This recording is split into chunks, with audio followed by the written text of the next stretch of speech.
ಗುಮ್ಮಟನಗರಿಯಲ್ಲಿ ಗುಂಡಿನ ದಾಳಿ, ಗ್ರಾಮ ಪಂಚಾಯಿತಿ ಸದಸ್ಯನ ಭೀಕರ ಹತ್ಯೆ.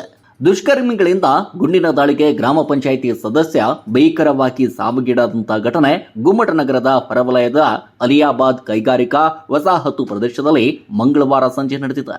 ಅಲಿಯಾಬಾದ್ ಗ್ರಾಮ ಪಂಚಾಯಿತಿ ಸದಸ್ಯ ಪಾಂಗುರಂಗ್ ದೊಡ್ಡಿ ನಿವಾಸಿ ರಾಜು ಕರೆ ಅವರು ಮೃತಪಟ್ಟಿದ್ದಾರೆ. ರಾಜು ಕೆರೆ ತಮ್ಮ ತಾರ್ ವಾಹನದಲ್ಲಿ ತೆರಳುತ್ತಾ ಇದ್ದಂತಹ ಸಂದರ್ಭದಲ್ಲಿ ದುಷ್ಕರ್ಮಿಗಳು ಟಿಪ್ಪರ್ ಮೂಲಕ ಡಿಕ್ಕಿ ಹೊಡೆಸಿದ್ದಾರೆ. ಬಳಿಕ ಜೀಪ್ ಮೇಲೆ ಮನ ಬಂದಂತೆ 6 ಸುತ್ತು ಗುಂಡು ಹಾರಿಸಿ ದಾಳಿ ನಡೆಸಿದ್ದಾರೆ. ಜೀಪ್ ಡೋರ್ ಓಪನ್ ಆಗಿದ್ದಕ್ಕೆ ನಂತರ ಜೀಪಿನ ಮೇಲೆ ಕಲ್ಲು ಎತ್ತಿ ಹಾಕಿದ್ದಾರೆ. ದುಷ್ಕರ್ಮಿಗಳ ಭೀಕರ ದಾಳಿಯಿಂದ ರಾಜು ಕೆರೆ ಥಾರ್ ಜೀಪ್ನಲ್ಲೇ ಗಂಭೀರ ಗಾಯಗೊಂಡು ಸ್ಥಳದಲ್ಲೇ ಅಸುನೀಗಿದ್ದಾನೆ. ಜೊತೆಗೆ ಹಳೆಯ ವೈಷಮ್ಯವೇ ಕಾರಣ ಇರಬಹುದು ಎಂದು ಶಂಕಿಸಲಾಗಿದೆ. ಘಟನೆಯ ವಿಷಯ ತಿಳಿಯುತ್ತಿದ್ದಂತೆ ಜಿಲ್ಲಾ ಪೊಲೀಸ್ ವರಿಷ್ಠಾಧಿಕಾರಿ ಲಕ್ಷ್ಮಣ್ ನಿಂಬರ್ಗಿ ಸೇರಿದಂತೆ ಪೊಲೀಸ್ ಅಧಿಕಾರಿಗಳು ಸ್ಥಳಕ್ಕೆ ಭೇಟಿ ನೀಡಿ ಪರಿಶೀಲನೆ ನಡೆಸಿದ್ದಾರೆ. ಗ್ರಾಮೀಣ ಪೊಲೀಸ್ ಠಾಣಾ ವ್ಯಾಪ್ತಿಯಲ್ಲಿ ಈ ಘಟನೆ ನಡೆದಿದೆ.